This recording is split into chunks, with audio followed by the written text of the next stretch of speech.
A company called Tian Industries is trying to conduct the deepest drill in the Mariana Trench. Deploying the Kepler 822, they send a team to research an unexplored drilling zone in the said trench. Different news articles are shown, with one of them reading that there are strange sightings at the drill site. However, the company dismisses these rumors. At Kepler 822 station, Norah, the station's mechanical engineer, shares her experience of working underwater for a long time. According to her, working underwater straight for months, you will lose your sense of day and night. But for her, it doesn't really matter. While preparing for work, Norah hears a rumbling noise. When she goes out of the locker room to check it, she notices water dripping from above. Then, all of a sudden, ocean waters break into the facility. She quickly runs to warn the others about the pressure breach. While on the run, she comes across her crewmate named Rodrigo. The two go to the bulkhead, but they cannot close it because the seal is jammed. Norah successfully fixes the seal and is about to close it. Just then, she sees some of her crewmates running backward toward the bulkhead, screaming at them to wait. Unfortunately, they won't make it in time, so Norah has to seal the bulkhead to save the rest of the station. Suddenly, the control panel blows up, which makes the two pass out. When Norah and Rodrigo regain consciousness, they hear the warning saying that there's an impending structural failure. All of the crewmates inside the Kepler 822 are advised to go to pod bays for immediate evacuation. As it turns out, 70% of the station has been compromised and the reactor is currently unstable. The two try to contact the control center first, but fail. At this time, they start making their way to the pod bays. They see a working computer and Norah searches for the nearest pod bay. While doing so, Rodrigo assures Norah that sealing the bulkhead is the best decision at the moment. Shortly after, he asks Norah if it is an earthquake that caused the pressure breach, but Norah is not really sure. After finding the nearest evacuation pod, they quickly get on the move. However, the destruction caused by the incident makes it a little harder for them to pass through. At this time, they hear a man calling for help. Following the voice of the man, they find Paul, Norah's friend, pinned under some rocks. Fortunately, Paul's body is not caught in the rocks, so the two easily help him get up. Afterward, the three crawl through a very tight space where they see a dead body. When they reach the pod bay, they see the captain of Kepler station, Lucien. Just then, Norah finds that all of the escape pods in the bay are gone. Seeing them, Lucien orders Rodrigo and Paul to check where the submersibles are, and he questions Norah about the rig situation, to which she answers it's pretty bad.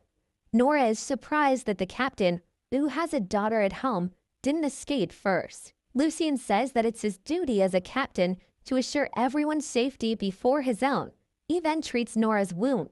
Norah is having a breakdown, thinking about all those people that didn't survive because she closed the bulkhead. Lucien consoles her and tells her not to dwell on what happened. Later on, Norah gets to the main control base. There, she finds the station's biologist, Emily, and another engineer named Liam. Lucien, Rodrigo, and Paul arrive shortly after. The survivors' situation is getting dire because Lucien is not quite sure if help will arrive. They assess the situation, and with the reactor being unstable, a meltdown might happen. This will cause an explosion and definitely kill them. Estimating the time that they have, Norah thinks they have about 30 minutes before the meltdown. With no escape pods and submersibles available, Lucien decides that they will go to Roebuck 641. Roebuck 641 is another station that is about a mile away from Kepler. Confused, the crew asks how they are going to get there, to which the captain says they will walk. Lucien plans to use the cargo elevator to go down the ocean floor. Then, they will go through the access tunnel to reach the midpoint station. After charging and cleaning their suit there, they will follow the markers to get to Roebuck. At this time, Liam tells them to listen to the last transmission from the drill site. While listening, they hear a weird noise that echoes through the site. To make matters worse, the temperature outside rises 10 degrees. The crew shows doubt about Lucien's plan, but they do not have any other choice. So they all gear up using the pressurized suit. Rodrigo is handing helmets to everyone, while Liam and Paul take some guns. They bring the guns as a precaution in case that weird noise they hear from the transmission came from any animals. On the other hand, Emily is very scared and nervous. They assure her that everything will be fine. As the floor above them gets destroyed by pressure, the crew descends to the water. Unfortunately, the exterior hatch has been destroyed. As soon as the door opens, the pressure will hit them hard. Just then, Norah sees that Rodrigo's helmet is broken. She immediately orders Liam to keep the door closed, but it is too late. When it opens, the pressure completely breaks Rodrigo's helmet, causing him to implode. Emily screams in terror as she witnesses Rodrigo's horrible death. But with the limited oxygen they have, the team has to continue moving forward. Staring outside, Norah sees nothing but the pitch-black ocean. Upon reaching the cargo elevator, Norah realizes that Rodrigo must know his helmet was faulty, yet he still gave her the proper one. Meanwhile, Emily is still horrified because it is her first time seeing everyone die, and it is brutal. Then all of a sudden, the crew sees a distress signal coming from one of the escape pods. Thinking that there might be a survivor, Lucien says that someone needs to go and check. Paul and Liam volunteer for the job. Before going out, Paul hands Emily his favorite stuffed animal, called Paul Jr., because it is important to him. While the two men prepare to head out, Emily starts a conversation to ease up everyone's tension. She asks Lucien and Norah if either of them is married. Norah keeps quiet, while Lucien says he was married and he has a daughter. As Norah turns on all the available camera feeds in their suit and the area, they watch Paul and Liam go to the escape pod. When the two reach the pod, they see it is destroyed and covered with some sort of algae. But Paul argues that it is not algae. Searching further, they see the dead body of their crew member. Norah tells them to let it be and that they should just come back to the elevator. But Paul doesn't listen and proceeds to check on the body. Through his camera, the three in the elevator see that something is moving from the back of the dead body. Then all of a sudden, something bursts out of the dead body's back and attacks Paul. Luckily, Liam manages to shoot the creature.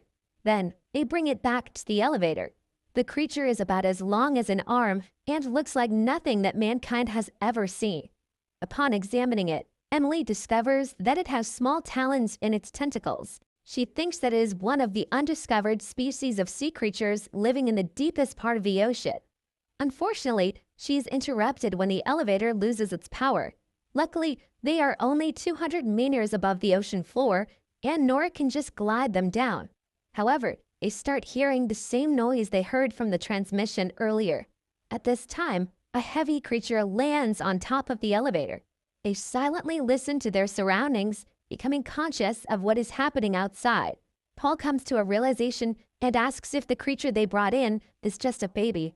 Just then, they hear a loud noise, followed up by some knocking. Lucien says they need to get down on the ocean floor immediately. But Norah points out that they are already disengaged from the station. She feels puzzled as to why they are not moving down yet. At this time, a loud banging scares all of them.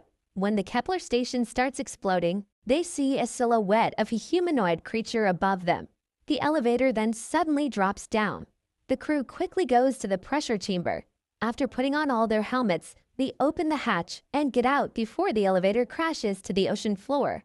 Afterward, they run to the midpoint station while avoiding the debris falling because of the explosion. However, Liam is hit by debris. Norah and Lucien manage to save him and bring him to the access tunnel. Unfortunately for Liam, he inhaled some fumes and his oxygen scrubber was damaged. Norah checks on him and says he will be fine. But Paul points out that there are still creatures outside that can kill them. As if on cue, they start hearing loud noises from outside again. But Lucien dismisses him and says it is just the debris falling. He also orders Norah to activate the mover so they can ride it as they go through the access tunnel. Little later, the crew discovers that their way is flooded because of a damaged pump. Because of this, they have to go on foot. Worse, they hear the creature's noise once again. With no other options, they continue moving through the dark and flooded access tunnel. At this time, they discover that their way is blocked. Norah swims down and finds a way to the other side. The others immediately follow after her. Unfortunately, when it is Paul's turn, he gets stalked by the creature. The others hear him through their communication device having trouble. They immediately pull him out of the water, and Paul tells them that he saw the creature again. Then, all of a sudden, the creature pulls him back into the water. They try to drag him back, but the creature rips him out of his suit, causing blood to splatter all over his helmet. Scared, the crew immediately goes to the bulkhead. Upon reaching the midpoint station, Lucien tries to call for help on the surface, but he is getting no response. Meanwhile, Norah, Emily, and Liam talk about what is happening to them. Looking at the driller that weighs 6,000 tons in the distance, Liam wonders how it gets ripped apart. Emily thinks that everything that happened is their fault. According to her, the planet is getting back at them after they've taken too much of it. She points out that no human is supposed to be down in the deepest part of the ocean. Hearing this, everyone gets silenced. A little later, after seeing that the station will not last longer, Lucien says they cannot stay there anymore. However, because of the damaged oxygen scrubber, Liam's suit will not last long outside. He tells them to leave him, but they don't want to lose anyone else anymore. At this time, Norah, Lucien, and Emily help Liam walk outside. Lucien also advises Liam to just take a short, shallow breath until they reach Roebuck. When they reach marker 21, the creature finally shows itself. The crew stops for a while and becomes cautious of their surroundings. Thinking quickly, Lucien orders them to turn off their lights. Suddenly, the creature gets behind Norah, but when she turns around, the creature is gone, and so is Liam. They look around and see his foot in a cave. Hooking his suit up to Norah's, Lucien goes in to save Liam. After getting him back, Lucien returns for the gun. Suddenly, the creature attacks Lucien and thrashes him. But because their suits are hooked up, Norah gets dragged in as well. When the creature lets go of them, Norah lands on a platform while Lucien gets tangled up beneath her. When Norah is trying to help Lucien, the creature comes back for them. Norah comes face to face with the creature, which tries to swallow her. Luckily, her helmet doesn't fit into the creature's mouth. Wanting to help Norah, Lucien stabs the creature. Because of this, the creature drags them up again. To make their situation worse, the pressure level is rising because they are ascending too fast. If they don't do something, the pressure will kill them both. In order to save Norah, Lucien sacrifices his life. Saying that it is going to be all right, Lucien lets go of Norah and implodes as the pressure consumes him. Norah is devastated about Lucien's death, but she has no choice but to continue her way to Roebuck. Just in time before her suit runs out of oxygen, Norah manages to get into an abandoned old expeditionary unit. There she sends a message to Emily and Liam, telling them where she is. Roaming around the station, she finds Lucien's old uniform. She sees a sympathy card and discovers that his daughter has already passed away. Afterward, Norah gets a map and traces her distance from Roebuck. She then changes into an old pressurized suit that she found in the station and brings a flare gun with her. On her way to Roebuck, she keeps on talking, hoping that she will reach Emily and Liam's communication lines. After some time, Norah starts to intercept Emily's communication line and hears her talking. She continues walking, following the markers until she finds Emily and Liam. As Norah approaches them, Emily panics, thinking that Norah is one of the creatures. She immediately consoles Emily and asks how Liam is. Fortunately, Liam is still alive, but he needs to be dragged around because he is wounded. While walking, they talk about their lives. As it turns out, Norah has a fiancé, but he went missing after diving alone. On the other hand, Emily is very in love with Liam. A little later, the three finally reach the Roebuck. However, Emily's oxygen starts to run out. Norah encourages her to go further a little more, but to their horror, they discover that the entrance of Roebuck becomes the nest and breeding ground for the creatures. When they notice that the creatures are sleeping, they try to sneak in by turning their lights off and quietly walking through them. Suddenly, Emily's suit rings its alarm, warning her that her oxygen level is getting critical. This awakens a large creature, which starts to attack Norah. Norah orders Emily to continue taking Liam to safety. After the creature thrashes Norah around, it begins swallowing her. Fortunately, she manages to shoot it using the flare gun and gets out of the hole she made in the creature. However, the other creatures start to wake up. But to Norah's surprise, The creatures do not attack her and seem to swim upwards like something big is pulling them. She loads the flare gun and fires in the direction where they go. And horror creeps into Norah as she realizes that the creature that attacked them earlier is way too small compared to the enormous creature in front of her. As the enormous creature begins its attack, Norah tries to run inside the station. However, the impact of the creature's attack causes an explosion and sends Norah flying. Fortunately, Emily comes back for her and drags her inside the station. As Norah's suit runs out of oxygen, Emily uses a fire extinguisher to break it open to make her breathe. After recovering for a while, the three start making their way through the station. But because they are unfamiliar with the place, they find it hard to get to the escape pods. Luckily, Norah finds a working computer and uses it to find the nearest pod bay. Just then, Emily and Liam see that enormous creature lurking outside the station. As they finally reach the pod bay, the creature begins attacking the station. Fortunately, although there are 3 pods in the bay, only 2 of them are working. When asked if they have enough pods for all of them, Norah lies to them and says all 3 pods are working. Hearing this, Liam tells the women to go first, but since he is injured, Norah and Emily insist that he goes first. As Emily prepares Liam for the takeoff, Liam thanks her for dragging him across the ocean floor. Afterward, Norah gives him Paul Jr. and orders him to give it to Paul's family. At this time, Emily tells Norah to take the next pod, yet Norah insists that she takes it. Just then, Emily realizes that something is wrong with the 3rd pod. She gets emotional because she doesn't want to leave Norah, but Norah promises her that she can fix it in time. Emily says she can help her, but she declines. Norah points out that Emily should not waste the opportunity to be with Liam. Then, she pushes Emily inside the pod. For the last time, Emily attempts to get out, but Norah punches her face.